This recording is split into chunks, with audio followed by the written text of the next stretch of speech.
فلا هادي له وأشهد أن لا إله إلا الله وحده لا شريك له وأشهد أن محمدا عبده ورسوله أما بعد أعوذ بالله من الشيطان الرجيم بسم الله الرحمن الرحيم يا أيها الذين آمنوا اتقوا الله حق تقاته ولا تموتن إلا وأنتم مسلمون يا أيها الناس اتقوا ربكم الذي خلقكم من نفس واحدة وخلق منها زوجها وبث منهما رجالا كثيرا ونساء واتقوا الله الذي تساءلون به والأرحام إن الله كان عليكم رقيبا يا أيها الذين آمنوا اتقوا الله وقولوا قولا سديدا يصلح لكم أعمالكم ويغفر لكم ذنوبكم ومن يطع الله ورسوله فقد فاز فوزا عظيما أما بعد فإن خير الكلام كلام الله وخير الهدي هدي محمد صلى الله عليه وسلم وشر الأمور محدثاتها وكل محدثة بدعة وكل بدعة ضلالة وكل ضلالة في النار أعوذ بالله من الشيطان الرجيم بسم الله الرحمن الرحيم لقد جاءكم رسول من أنفسكم عزيز عليه ما عنتم حريص عليكم بالمؤمنين رؤوف رحيم وقال تعالى ادع إلى سبيل ربك بالحكمة والموعظة الحسنة وجادلهم بالتي هي أحسن. جمعیت اہل حدیث پربھنی اور اس مسجد کے ذمہ داران، قابل احترام ذمہ داران، میرے بزرگوں، بھائیوں، اسلامی ماؤں اور بہنوں، میرے لیے بڑی سعادت اور خوش قسمتی کی بات ہے، خوشی کا موقع ہے کہ اللہ رب العالمین کے فضل و کرم سے ایک لمبی مدت اور طویل عرصے کے بعد پربھنی کی سرزمین پر آپ لوگوں کے درمیان حاضر ہونے کا موقع ملا، اور یہ اس رشتے کے حوالے سے ہے جو اس دنیا کا سب سے پاکیزہ، سب سے محترم، سب سے اعلیٰ رشتہ ہے، دین کا رشتہ، ایمان اور عقیدے کا رشتہ، منہج کا رشتہ.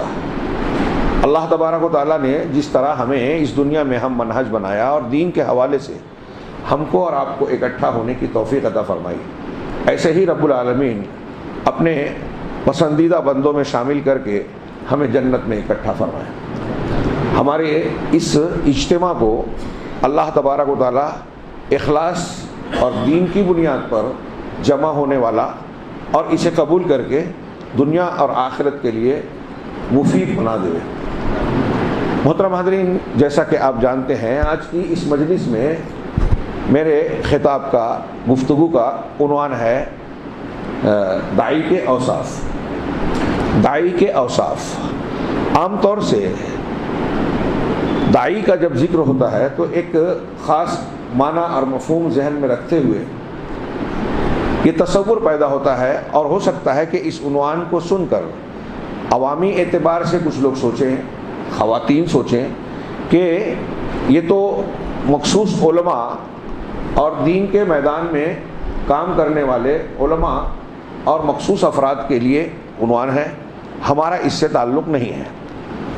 تو میں عرض کروں کہ یہ ہر اعتبار سے ہر مسلمان سے ربط رکھنے والا موضوع ہے، کیونکہ اللہ تبارک و تعالیٰ نے امت کے تمام ہی افراد کو اپنے اپنے دائرے میں اس کا جو علم ہے، اس کی جو فہم ہے، اس کی جو طاقت اور قوت قدرت ہے، اس اعتبار سے اسے داعی بنایا ہے. کنتم خیر امت اخرجت للناس، تم بہترین امت ہو، خیر امت ہو. امت بہتر ہے، کیوں ہے؟ اخرجت للناس، جو لوگوں کے لیے برپا کی گئی ہے، لوگوں کے لیے پیدا کی گئی ہے. کیوں؟ تأمرون بالمعروف وتنہون عن المنکر. تم معروف کا، المعروف کا یعنی شریعت کے اصول و ضابطوں کے تحت جو نیکیاں ہیں اس کا حکم دیتے ہو، وتنہون عن المنکر، اور برائیوں سے روکتے ہو، برائیوں سے روکتے ہو، نیکیوں کا حکم دیتے. اس میں اللہ تعالی نے پوری امت سے خطاب کر کے کہا ہے، اور امت کا ہر فرد وَلْتَكُمْ مِنْكُمْ أُمَّةٌ يَدْعُونَ إِلَى الْخَيْرِ، یہ آیت بھی ملا لیجئے کہ تم میں سے ایک جماعت یا تم کو ایسا ہونا چاہیے، منکم کو کچھ لوگ مین بیانیہ، کچھ لوگ تبعیضیہ مانتے ہیں، عربی والے جانتے ہیں، تو بیانیہ مانیں گے تو ساری امت کے لیے کا معنی ہوگا، یعنی تم کو جو امت بنایا گیا ہے کہ خیر کی طرف دعوت دینے والے ہوں، نیکی کا حکم دیں اور برائی سے روکیں۔ اب ایک طرف یہ رکھیے سامنے، دوسری طرف ایک پہلو یہ رکھیے کہ ہم اور آپ یہ سنتے رہتے ہیں کہ قرآن و حدیث کا، اللہ رب العالمین کا یہ دستور، قاعدہ اور قانون ہے کہ اگر کسی قوم، کسی سماج اور امت میں برائیاں عام ہو جائیں اور لوگ اسے روکے نہیں، ٹوکے نہیں، بولے نہیں، اپنی ذمہ داری نہ نبھائیں، عمومی طور سے گناہ ہونے لگے، تو اللہ تبارک و تعالیٰ کا عذاب واجب ہو جاتا ہے۔ وَاتَّقُوا فِتْنَةً لَا تُصِيبَنَّ الَّذِينَ ظَلَمُوا مِنكُمْ خَاصَّةً، یہ قرآن کی ایک آیت اور ایسی متعدد آیات ہیں کہ اس فتنے سے، یعنی عذاب، یہاں فتنے سے مراد عذاب ہے، اس عذاب سے ڈرتے رہو جو صرف ان لوگوں کو لاحق نہیں ہوگا تم میں جنہوں نے ظلم کیا۔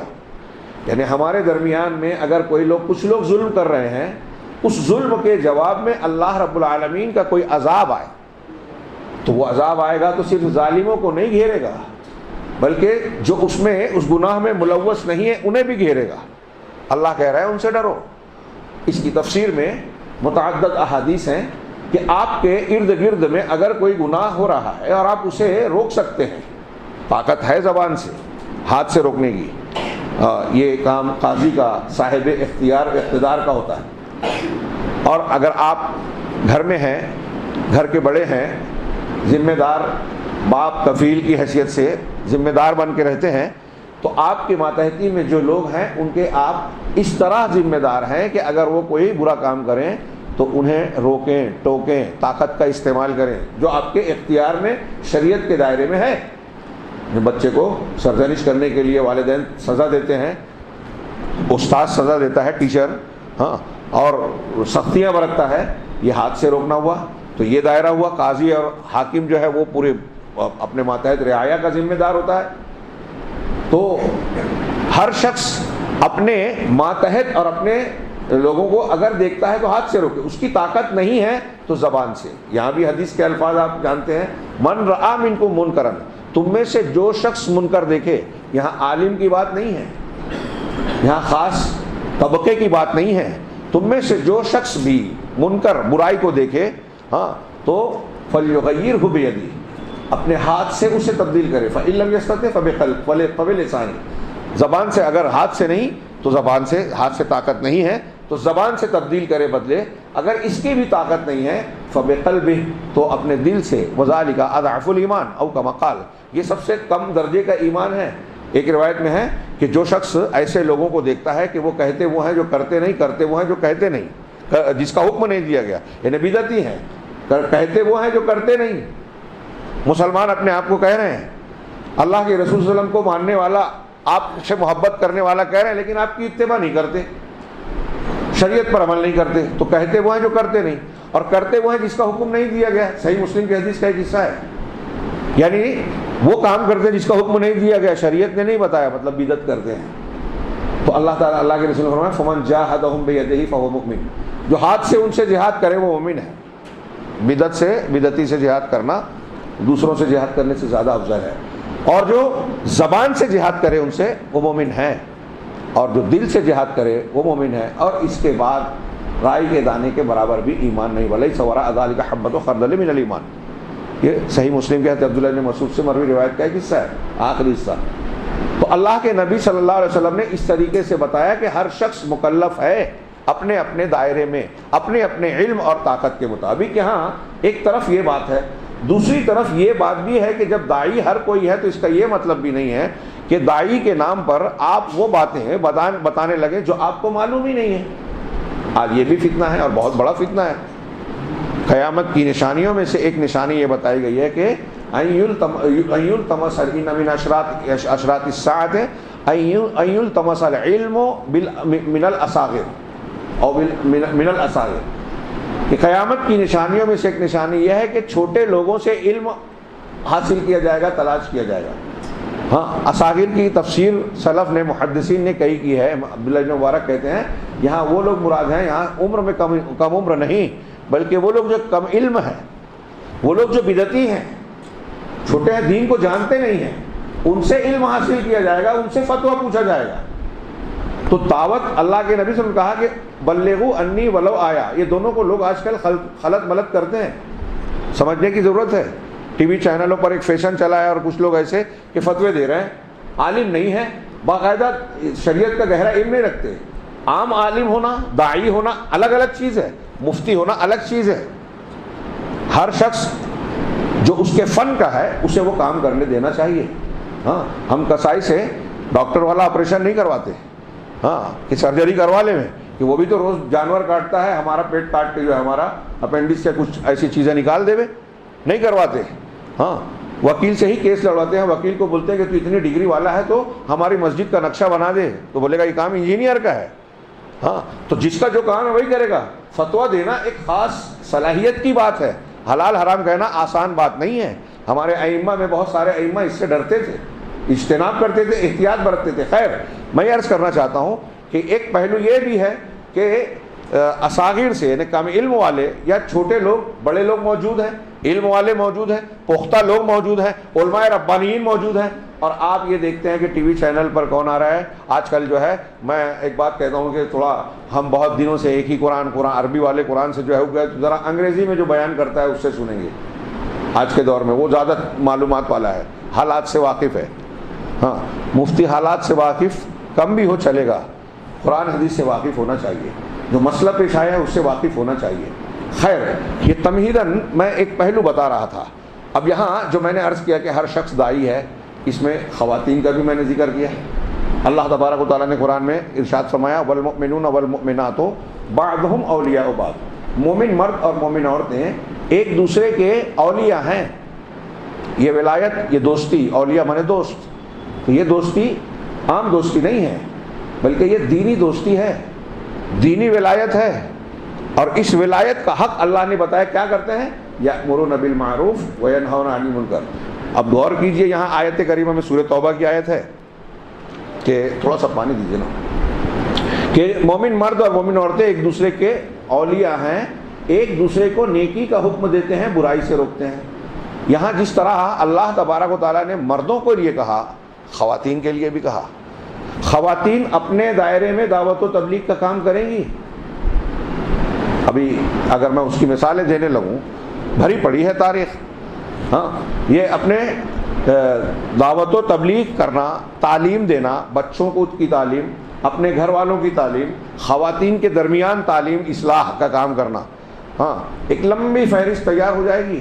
امہات المومنین میں حضرت ام سلیم کو، ہاں، حضرت ابو طلحہ رضی اللہ تعالیٰ عنہ جب کافر تھے تو پیغام دیا نکاح کا۔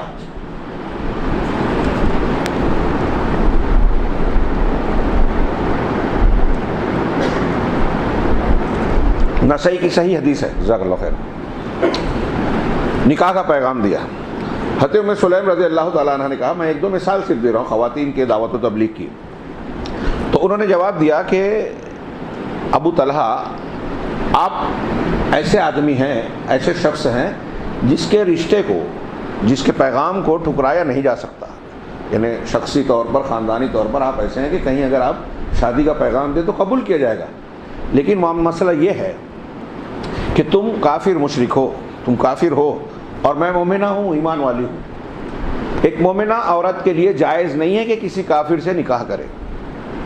ہاں، غور کریں، آج ہمارے ہاں سماج میں ہم کیسی کیسی خبریں سن رہے ہیں، ارتداد کی باتیں آتی ہیں، کس طرح بہلا پھسلا لیا جاتا ہے، دھوکے میں ڈال کر استحصال کیا جا رہا ہے۔ ایسی خبریں کتنی آئی ماضی میں کہ منظم طریقے سے یہ کیا گیا۔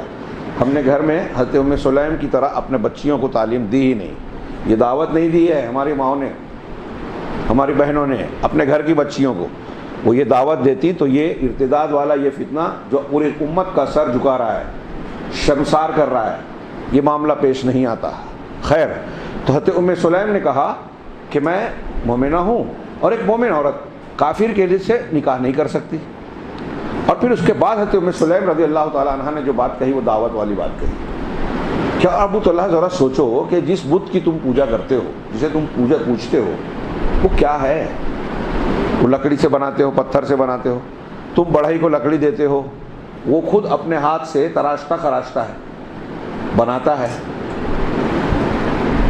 اور تم اس کے اندر تم خود بنا رہے ہو، تمہارا بڑھئی بنا رہا ہے، مستری جس کو کہتے ہیں، ہر بڑھئی کہتے ہیں، اور پھر تم پوچھ رہے ہو، وہ خود بنا بھی نہیں ہے، نہ سنتا ہے، نہ دیکھتا ہے، نہ کوئی فائدہ اور نقصان کا مالک ہے، وہ تو کچھ کر ہی نہیں سکتا نا.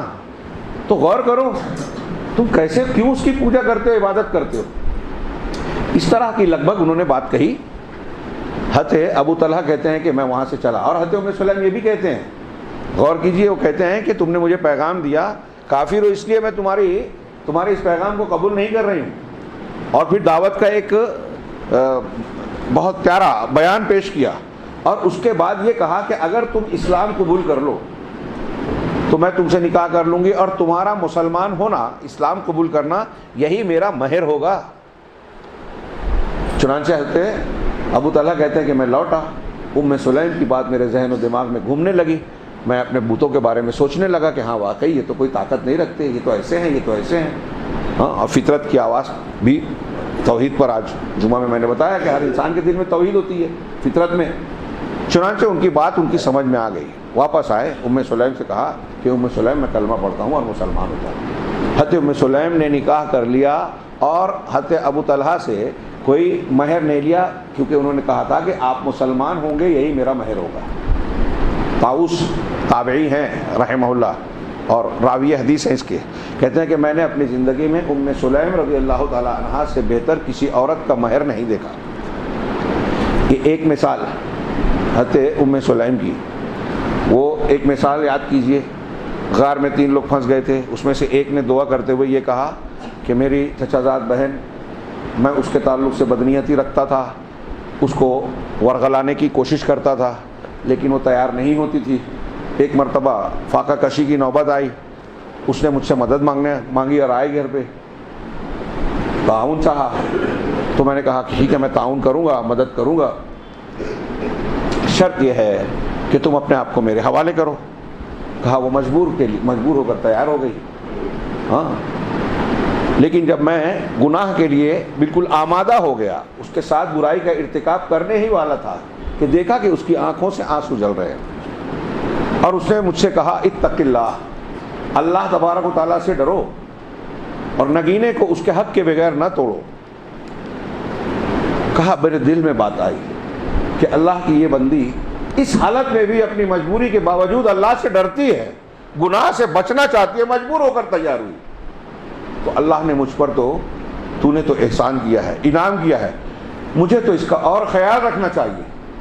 چنانچہ اللہ تعالیٰ صرف تیرا ڈر، تیری نعمت کا احساس میرے دل میں آیا، اور میں نے اس گناہ سے اپنے آپ کو روک لیا، اور اس کو جو مدد کرنی تھی بغیر کسی گناہ کے میں نے وہ مدد کر دی. پھر اس کو ذریعہ بنا کے دعا مانگی کہ ہم کو اس غار سے بنا دے دی. چٹان سے رکھ گئی، تینوں کی دعا پر تھوڑی تھوڑی سرکی. آپ نے یہ حدیث سنی ہوگی، بخاری وغیرہ کی ہے، بہت مشہور. ہاں، ہمارے یہاں لوگ کہتے ہیں کہ ہمارے مسائل کے حل کے لیے مولوی صاحب جو ہے دعا، توحید، یہ سب بتاتے ہیں. ہاں، لاجک نہیں ہے. تو میرا سوال ہے کہ دعا کیا، اور پہاڑ کے غار کے دہانے پہ ایک بڑی چٹان ہے، وہ سرکتی جا رہی ہے. ان کی دعا میں ایسی تاثیر تھی کہ چٹان سرک رہی ہے. لاجک سمجھ میں آتی ہے؟ آتی ہے.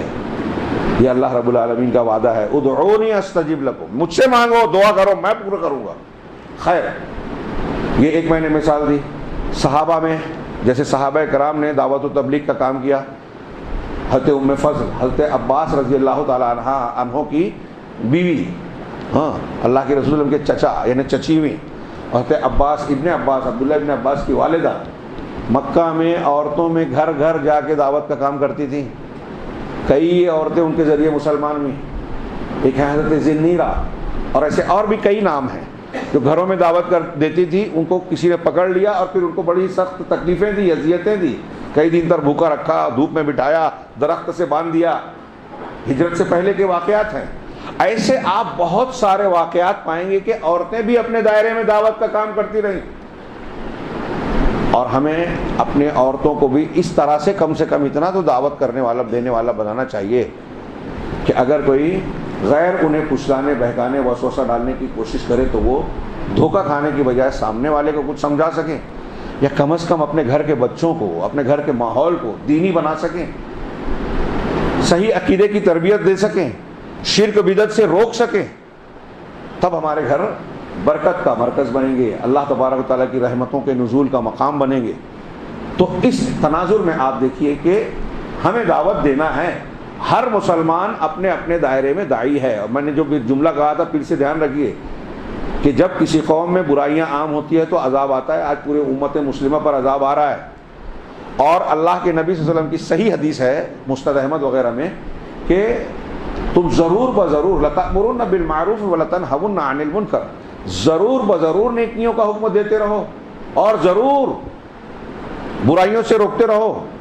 اگر ایسا تم نے نہیں کیا تو ایسا ہوگا کہ اللہ تبارک و تعالیٰ کا عذاب آئے گا، پھر تم اللہ تبارک و تعالیٰ سے دعا کرتے رہو گے اور اللہ تعالیٰ تمہاری دعا کو فلا یستجاب لکم، تمہاری دعا قبول نہیں ہوگی۔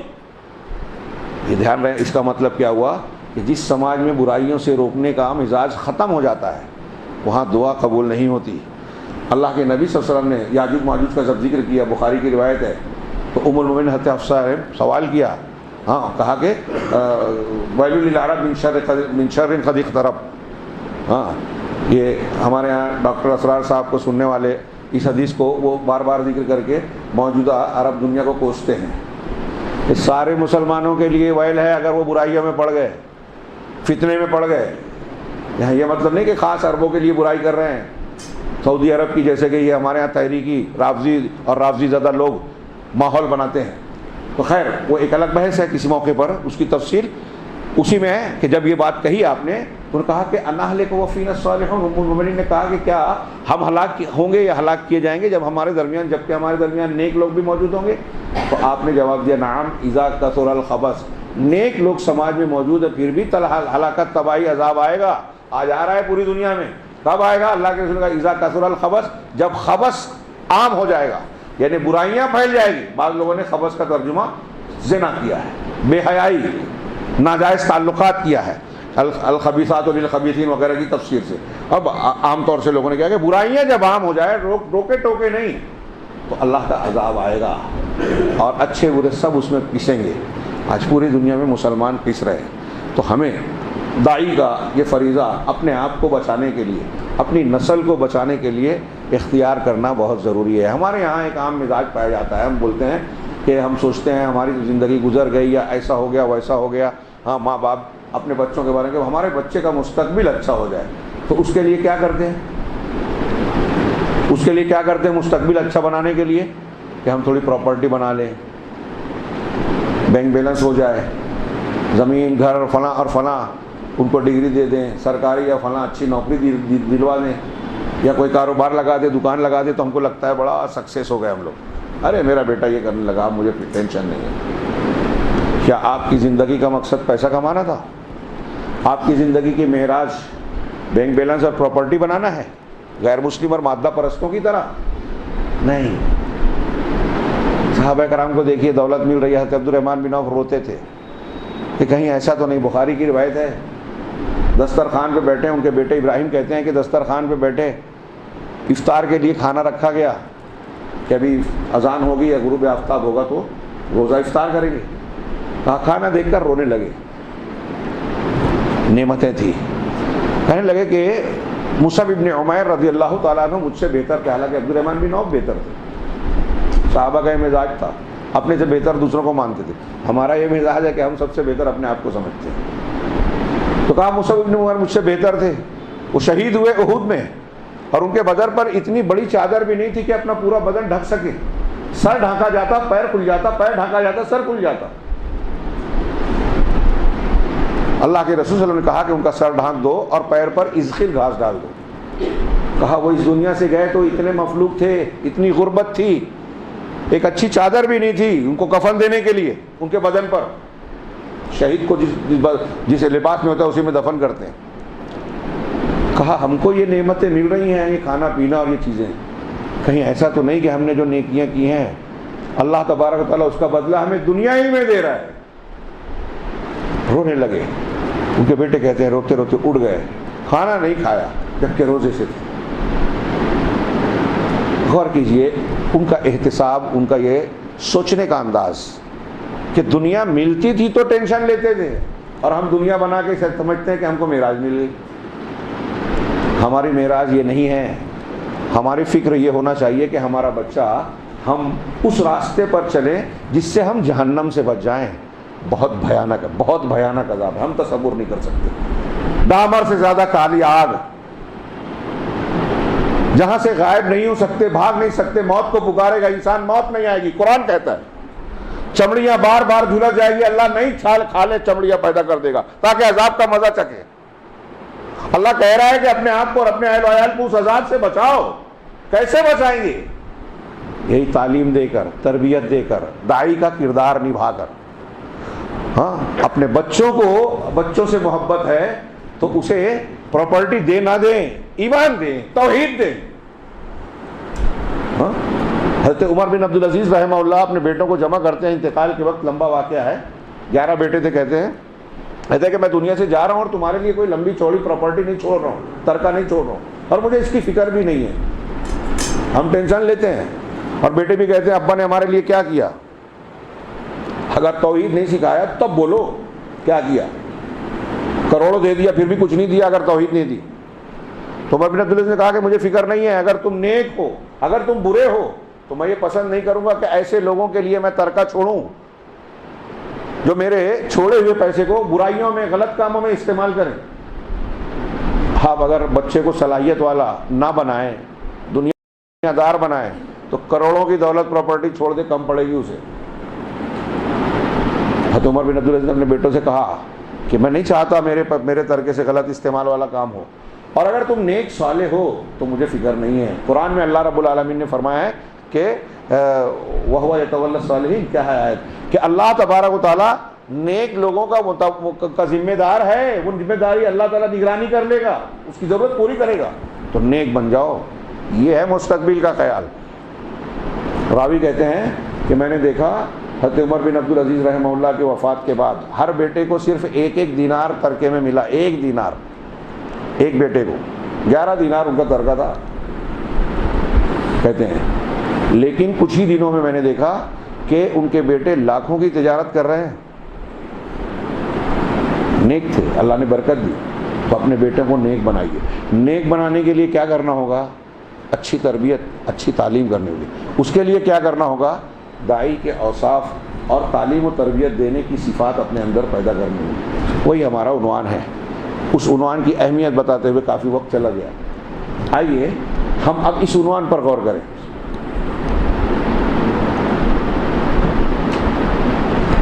الحمدللہ، داعی کے اوصاف کیا ہونا چاہیے؟ اگر مختصر میں کہیں تو اس بات پر غور کیجئے کہ اللہ تبارک و تعالیٰ نے ہر معاملے میں، زندگی کے ہر شعبے میں جس طرح ہمارے لیے انبیاء کو نمونہ بنایا، اور اس میں سب سے کامل مکمل نمونہ جناب محمد رسول اللہ صلی اللہ علیہ وسلم کو نمونہ بنایا۔ تو جس طرح آپ دوسرے امور میں ہمارے لیے اسوہ ہیں، نمونہ ہیں، آپ کی اتباع کرنی ہے، تو دعوت کے کام میں تو بدرجہ اولا آپ کی اتباع کرنی ہے۔ تمام انبیاء کو اللہ تبارک و تعالیٰ نے بنیادی طور سے دعوت کی ہی تو ذمہ داری دی، بشیر و نذیر بنایا۔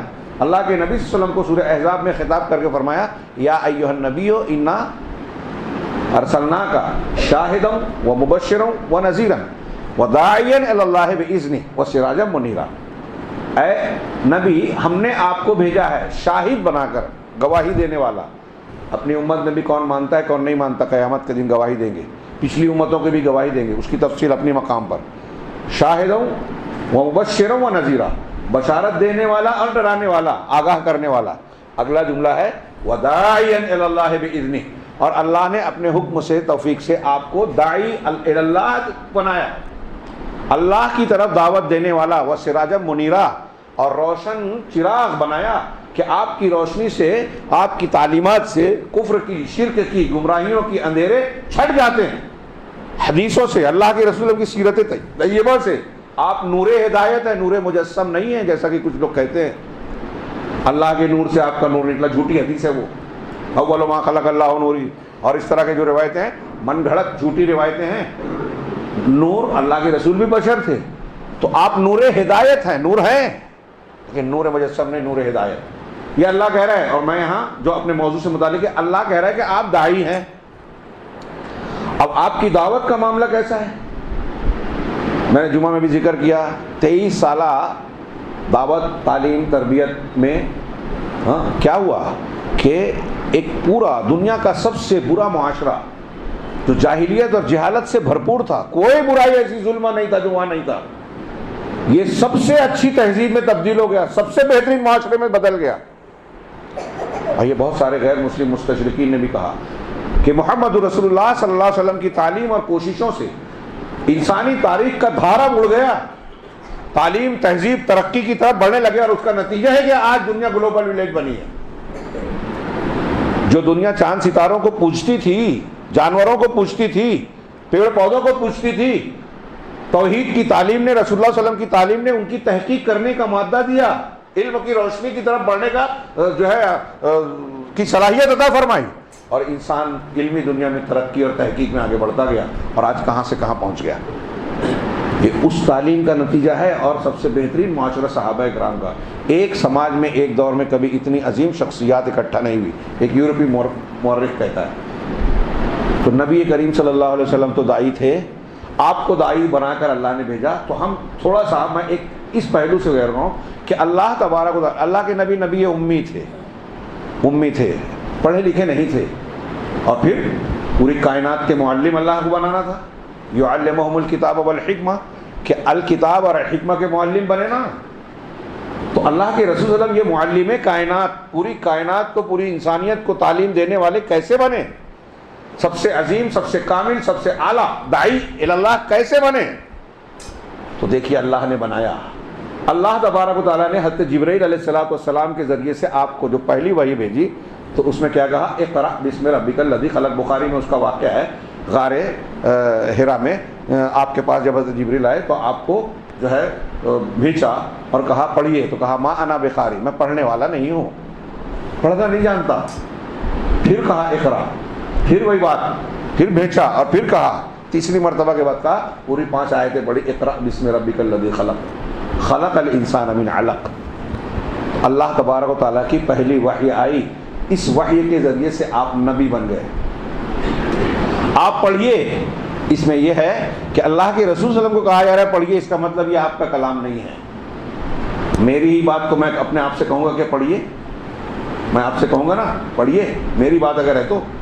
اب اللہ کے رسول صلی اللہ علیہ وسلم کہا جا رہا ہے پڑھیے، اس کا مطلب کوئی اور ہے جو کہہ رہا ہے، تو ایک دلیل یہ ہوئی، اس کا مطلب جو کہہ رہا ہے اس کے آپ میسنجر بن رہے ہیں، اور آپ کو رسالت کا بار، ذمہ داری، بوجھ دیا جا رہا ہے، اس کے لیے اللہ نے منتخب کیا عظیم الشان ذمہ داری۔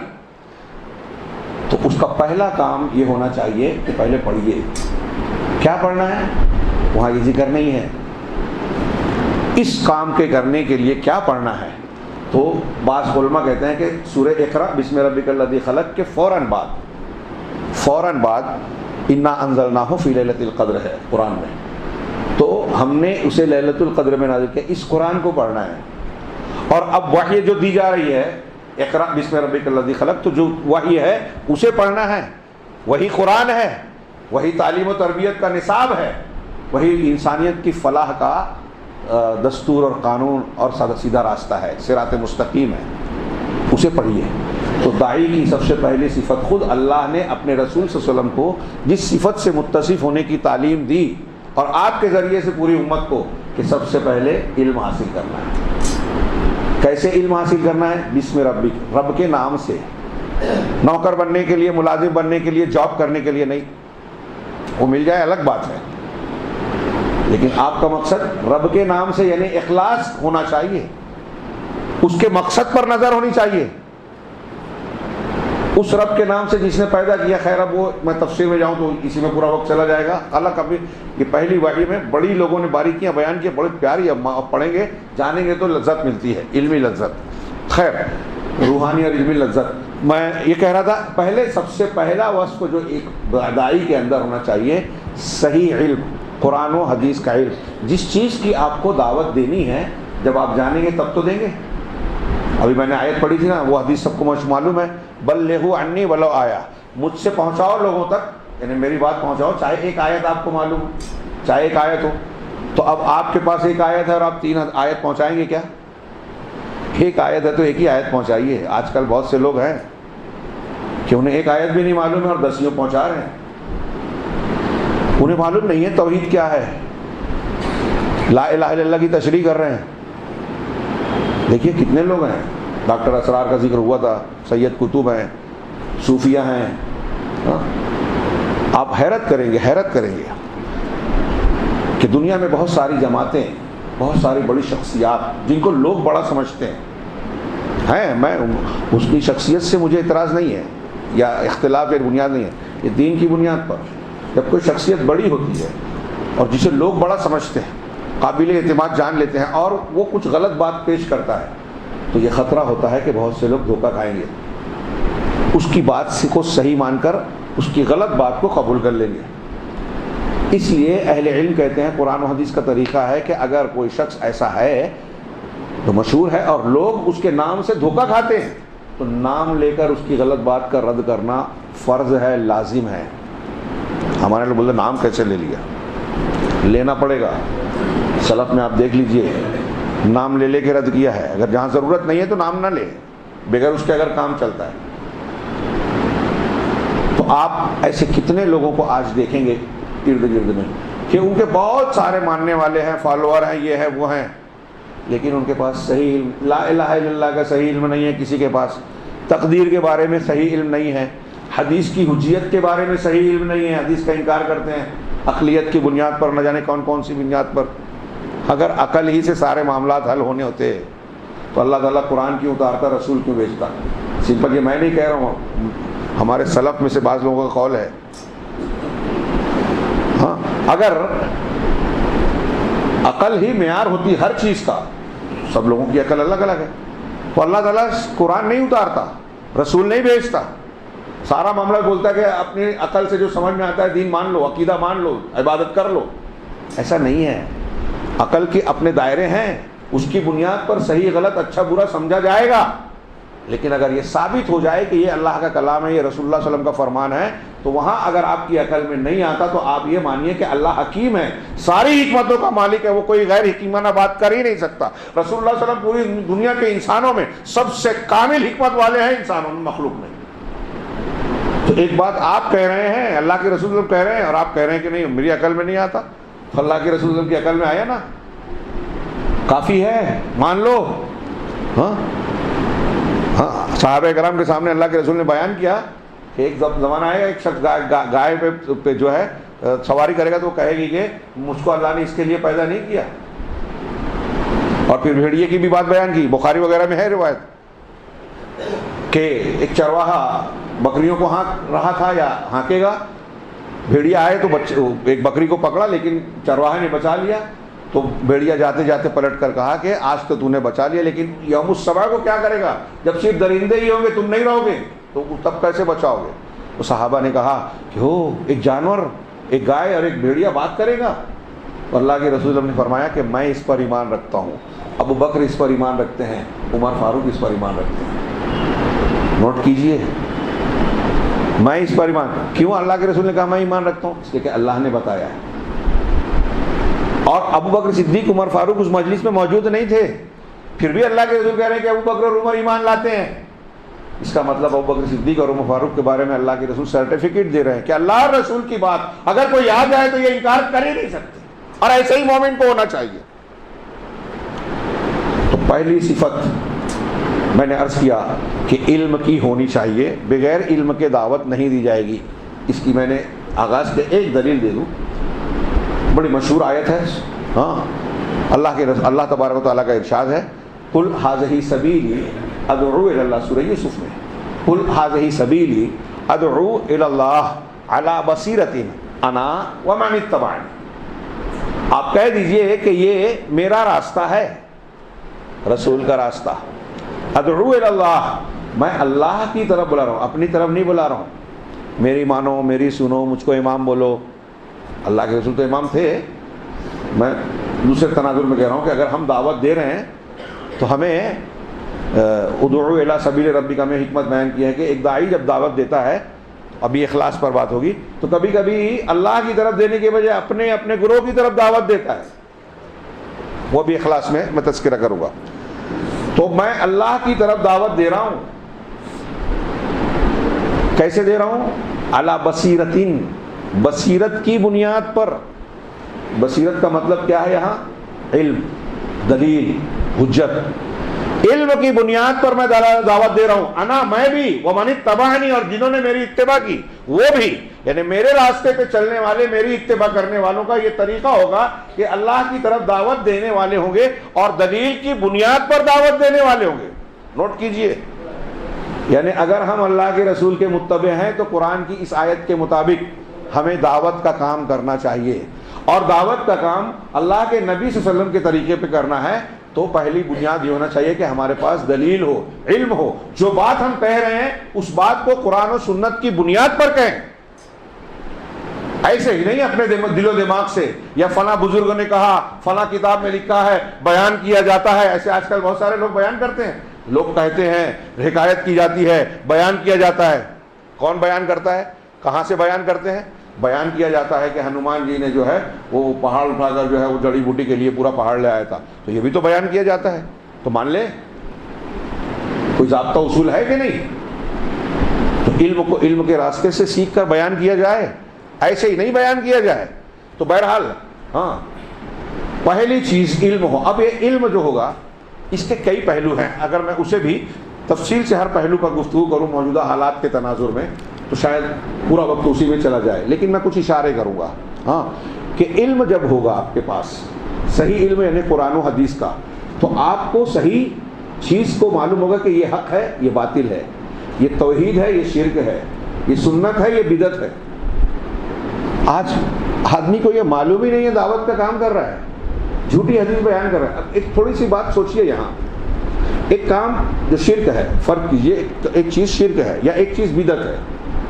بدعت ہے آپ, اور آپ اس کو بدعت نیکی کے کاموں میں ہوتی ہے. چوری, ڈکیتی, زنا, اس میں بدعت نہیں ہوتی. جو دین کے کام ہے, نماز ہے, روزہ ہے, حج ہے, دیگر عبادات ہیں, جس کو نیکی اور دین سمجھ کے کیا جاتا ہے, اور ظاہر میں وہ نیکیاں ہوتی ہیں. کوفہ کی مسجد میں کچھ لوگ سبحان اللہ, الحمدللہ, اللہ اکبر اکٹھا ہو کر پڑھ رہے تھے. حضرت ابو موسیٰ مشعری نے جا کے شکایت کی, ایک صحابی نے شکایت کی ابن مسعود سے, وہ دوڑے بھاگے آئے اور ان کو مسجد سے نکال دیا. مشہور حدیث ہے دارمی وغیرہ کی. اور کہا کہ اللہ کے رسول کے صحابہ زندہ ہیں, اللہ کے رسول کے سامان موجود ہیں, کیا تم اللہ کے رسول کے صحابہ سے آگے بڑھ گئے؟ دیکھیے دعوت دینے والا, اس سے تو بہتر تھا کہ تم اپنے گناہوں کو یاد کرتے اسی وقت نکل جائیے مسجد سے. اس روایت میں آپ غور کیجئے کہ وہ لوگ کیا عمل کر رہے تھے, سبحان اللہ, الحمدللہ پڑھ رہے تھے. اب آج آپ بولیں گے کہ شب برات کو جاگنا منع ہے, تو کیا بولتا ہے, میرے رات میں جاگ کے نمازی تو پڑھتے ہیں نا.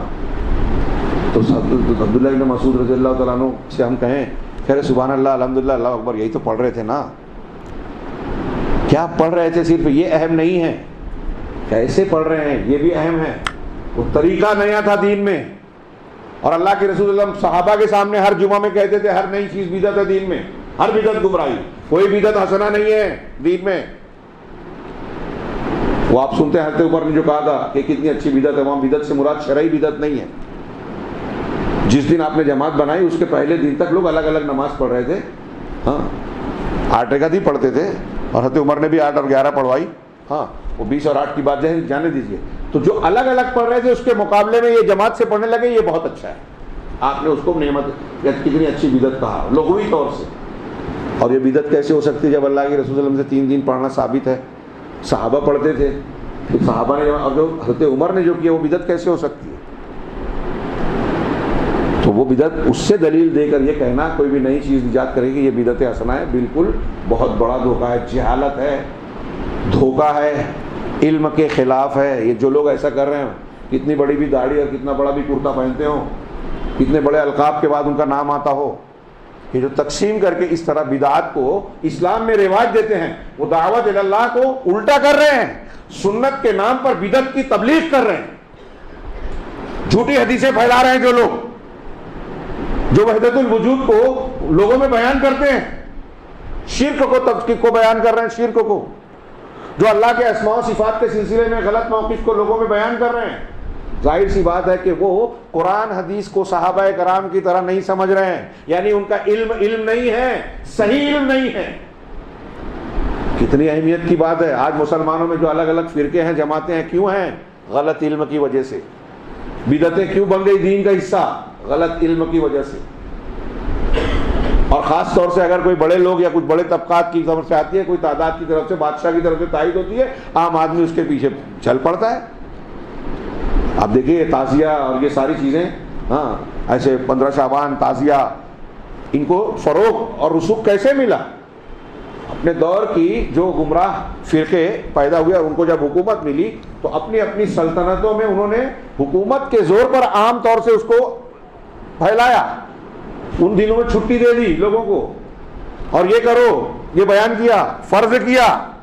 فاطمیوں نے ایسی بہت ساری چیزیں ایجاد کی اور پھر لوگوں میں وہ رائج ہو گئے دین کے نام پر، اسلام کے نام پر۔ تو اگر علم صحیح نہیں ہے تو آپ غلط تعلیم اسلام کے نام پر دیں گے، یہ کہیں گے کہ یہ دین ہے، جبکہ وہ دین ہے ہی نہیں۔ یہ چھوٹی موٹی بات نہیں ہے۔ ہاں، لا تقف ما لیس لک بہ علم، اس چیز کے پیچھے مت پڑو جس کا آپ کو علم نہیں ہے۔ ان السمع والبصر والفؤاد کل اولئک کان عنہ مسئولا، یقیناً کان، آنکھ، دل، ان سب کے بارے میں سوال کیا جائے گا۔ سورہ بنی اسرائیل کی آیت کریمہ ہے۔ تو ایک پہلو علم کا یہ ہوا کہ آپ کو جب دعوت دینا ہے تو کس چیز کی دعوت دینا ہے؟ جو صحیح ہے اس کی دعوت دیں گے، جو غلط ہے اس سے روکیں گے۔ اور جب آپ کو علم نہیں ہے، آپ صحیح کو غلط اور غلط کو صحیح سمجھتے ہیں۔ اب دیکھیے ایک بدعتیوں کا ایک پہلو یہ بھی ہے برائی کا، کہ جو لوگ بدعت کرتے ہیں وہ غلط کر رہے ہیں، اور جو علم کی بنیاد پر، دلیل کی بنیاد پر اس کو یہ بتاتا ہے کہ یہ بدعت ہے، تو وہ اس سے نفرت کرتے ہیں، اس سے دشمنی اور ناراضگی اختیار کرتے ہیں۔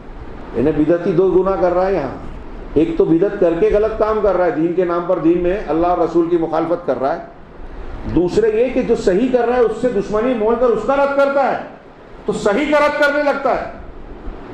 علم نہ ہونے سے جب غلط کو آدمی، یہ میں بہت اہم بات بیان کر رہا ہوں، مجھے ایسا لگ رہا ہے کہ میں ویسے نہیں بیان کر پا رہا ہوں جتنی اس کی قباحت ہے، سمجھنا چاہیے۔ اور آج ہمارے مسلم معاشرے میں یہ بہت کامن ہے، جتنے لوگ جھوٹی حدیثیں بیان کر رہے ہیں، جتنے لوگ بدعت کی تعلیم دے رہے ہیں کہ تعزیہ مناؤ، محرم مناؤ، عید میلاد مناؤ، شب برات مناؤ، سب بدعت کی تبلیغ کر رہے ہیں غلط علم کی وجہ سے، اور پھر خود تو بدعت کر رہے ہیں، لوگوں کو اس کا حکم دے رہے ہیں، اور صحیح بات بتانے والوں سے دشمنی کرتے ہیں، مخالفت کرتے ہیں، یعنی سچ کا رد کرتے ہیں۔ وہ داعی اللہ ہوا کیا؟ بدعت کی طرف دعوت دینے والا، شریعت کو پامال کرنے والا ہے، شریعت کو بگاڑنے والا ہے۔ چھوٹا موٹا گناہ نہیں ہے، چوری ڈکیتی زنا بڑے گناہ ہیں، یہ گناہ ان سب سے بہت بڑا ہے، یہ دین کو بگاڑنے والا گناہ ہے۔ اگر بغیر علم کے جو دعوت و تبلیغ کا کام کر رہے ہیں نا، وہ علم نہ ہونے کی وجہ سے اتنا خطرناک جرم کرتے ہیں، جھوٹی حدیث کو حدیث رسول بول کے بیان کر رہے ہیں۔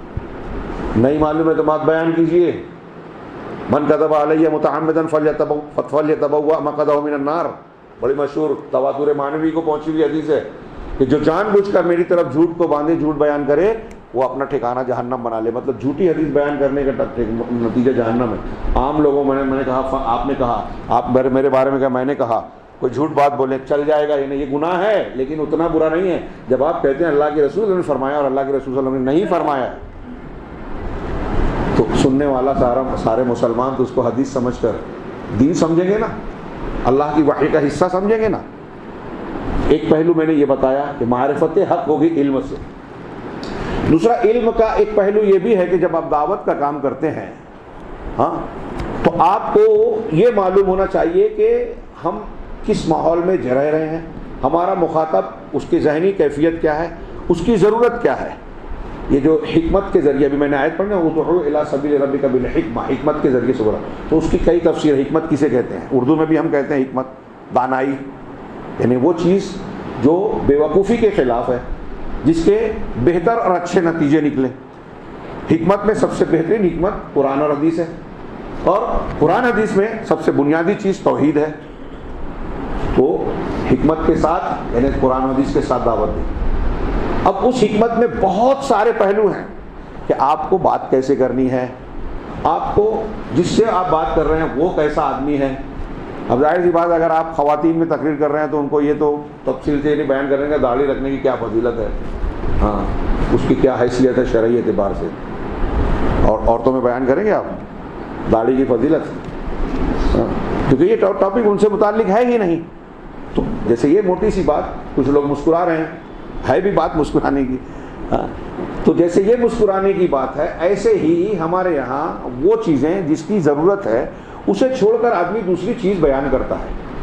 یہاں دو باتیں دھیان رکھیے کہ دو چیزیں ہیں سامنے، تو کون سی چیز مصلحت ہے، کون سی چیز فساد والی ہے، اس کا شعور پیدا ہونا ایک بات. یا بہت سارے مسائل ہیں، ایک آدمی کے اندر آپ دیکھ رہے ہیں کہ وہ شراب پیتا ہے، مثال کے طور پہ شراب پیتا ہے، نماز نہیں پڑھتا، شرک کرتا ہے، اور بھی بہت ساری برائیاں ہیں اس کے اندر. اب آپ اسے دعوت دینے جائیں تو کیا کریں گے؟ سب سے پہلے کیا بولیں گے؟ سب سے پہلے داعی کے اوصاف میں، جیسے یہ علم میں بتا رہا ہوں، تو اس علم کا اور علم کی بنیاد پر جو حکمت کا پہلو ہے، جو میں نے آپ کو ایک آدمی کے بارے میں بتایا، اس کو جب آپ کو دین سمجھانا ہے تو پہلے آپ کیا سمجھائیں گے؟ کوئی نہیں جانتا؟ ہاں جی، اللہ سے ڈرو. تو کیسے ڈرو؟ ہاں جی بہت اچھے. سب سے پہلے بھائی یہ بار بار اہل حدیثوں کے اس میں یہ سوال پر اتنی دیر لگے اور لوگ خاموش رہے، بہت حیرت کی بات ہے کہ آپ لوگ بولنا نہیں چاہتے تھے. بہرحال سب سے پہلے اگر وہ شرک کر رہا ہے، کفر میں مبتلا ہے، تو پہلے توحید بیان کی جائے گی. میری بات سمجھ رہے ہیں؟ جمعہ میں نے ایک حدیث کا ذکر کیا تھا. اللہ کے رسول نے حضرت معاذ بن جبل کو یمن کی طرف بھیجا تو کہا انک تأتی قوما من اہل الکتاب فلیکن اول ما تدعوہم الیہ شہادۃ اللہ الہ الا اللہ وان محمد رسول اللہ، کہ تم اہل کتاب کی ایک قوم کے پاس جا رہے ہو، ان پر پہنچو گے تو تمہاری سب سے پہلی دعوت یہ ہونی چاہیے کہ اللہ کے سوا کوئی معبود برحق نہیں ہے، اس بات کی گواہی دے میں، یعنی گواہی دینا پہلی، اور محمد اللہ کے رسول ہے. مطلب اہل کتاب کون ہے؟ اہل کتاب جی اہل کتاب کس کو کہتے ہیں؟ یہود و نصارہ. ان کے پاس کون سی کتاب ہے؟ توریت اور انجیل. توریت اور انجیل میں توحید ہے کہ نہیں ہے؟ توریت اور انجیل میں توحید ہے کہ نہیں ہے؟ لیکن توریت انجیل کو ماننے والے آج جو ہیں ان کے یہاں شرک اور کفر ہے کہ نہیں ہے؟ اس کا مطلب یہ کہ کتاب والا بھی اگر کوئی ہے لیکن اگر اس کے پاس توحید نہیں ہے تو اللہ تعالیٰ نے کہا، اللہ کے رسول نے کہا پہلے یہ بتانا کہ اللہ کے سوا کوئی معبود برحق نہیں ہے، اس کو مانے، سکھانا. ایسے ہی اگر ہمارے درمیان کچھ لوگ ایسے ہیں جو کہتے ہیں کہ ہم قرآن پر ایمان رکھتے ہیں، مسلمان ہیں، لیکن ان کے یہاں شرک ہے، قبر کو پوج رہے ہیں، اولیاء اور ان کی پرستش کر رہے ہیں، ہاں تو وہ بھی اس میں آ جائیں گے. پہلے اس بات کی گواہی دیں کہ اللہ کے سوا کوئی معبود برحق نہیں، ہاں اور محمد اللہ کے رسول. جب وہ مان لے، حدیث میں آگے کیا ہے؟ فَإِنْهُمْ أَطَاعُوكَ لِذَلِكَ، اگر وہ تمہاری یہ بات مان لے میں، ہاں فَأَخْبِرْهُمْ أَنَّ اللَّهَ افْتَرَضَ عَلَيْهِمْ 5 صَلَوَاتٍ فِي كُلِّ يَوْمٍ وَلَيْلَةٍ. انہیں یہ بتانا اس کے بعد، جب یہ مان لیں گے تو بتانا. کیا بتانا؟ کہ اللہ نے رات اور دن میں ان پر 5 وقت کی نماز فرض کی ہے. اس کا مطلب یہ ہوا کہ اگر وہ توحید اور رسالت نہیں مانے تو نماز بتانا ہے کیا؟ نہیں نا، یہ علم ہونا چاہیے. ہمارے یہاں آج کتنے لوگ دعوت دے رہے ہیں، شرک کر رہے ہیں، اللہ کے رسولوں کو وسیلہ لگا کے دعا مانگ رہے ہیں، بزرگان دین کے اس پہ قبروں پہ جاتے ہیں، اللہ ہر جگہ ہے یہ کہتے ہیں، اللہ عرش پر مستوی ہے یہ نہیں مانتے، صحیح ایمان نہیں ہے، بحث کرتے ہیں، یعنی عقیدہ ہی صحیح نہیں ہے، توحید صحیح نہیں ہے، اور بولتے ہیں کہ کھانے کے آداب اس کی تبلیغ کرو، مسواک کی فضیلت بتاؤ. میں اس کی تحقیر نہیں کر رہا ہوں کہ یہ کم درجے کی چیزیں ہیں، یہ غیر ضروری چیزیں نہیں، ہر ایک کی اپنی اہمیت ہے. اللہ کے نبی صلی اللہ علیہ وسلم سے اگر یہ ثابت ہو جائے کہ فلاں بٹن یہاں لگایا اور فلاں یہ کیا، وہ بھی ہمارے لیے دوسروں سے بہتر ہے. لیکن دین کی سب سے بڑی بنیاد اور طریقہ یہ ہے کہ اگر آپ کا عقیدہ صحیح نہیں ہے تو دوسرے سارے اعمال بیکار ہیں. تو سب سے پہلے اس کو ترجیح دی جائے جو ترجیح کے لائق ہے. میری بات سمجھ رہے ہیں؟ علم ہوگا تو یہ شعور ہوگا کہ ہمیں پہلے کیا سکھانا ہے، سیکنڈ نمبر پہ کیا سکھانا ہے، تھرڈ نمبر پہ کیا سکھانا ہے. آج یہ علم ہمیں بڑی بڑی جماعتوں میں، افراد تو چھوڑیے جماعتوں میں نظر نہیں آتا. کہ شرک کرنے والا مخاطب ہے، اس کو فضائل بتا رہے ہیں، کچھ اعمال کے نوافل بتا رہے ہیں، تسبیح بتا رہے ہیں، اور وہ حرام میں پڑا ہوا ہے، ایسی چیزوں میں جس سے عبادت قبول نہیں ہوتی، ترجیحات۔ پھر اس کے علاوہ دو چیزیں اگر سامنے آ جائیں، ایک میں فائدہ ہے ایک میں نقصان ہے، تو اس میں سے کون سی چیز کو اختیار کرنا، یہ بڑی اہم بات ہے۔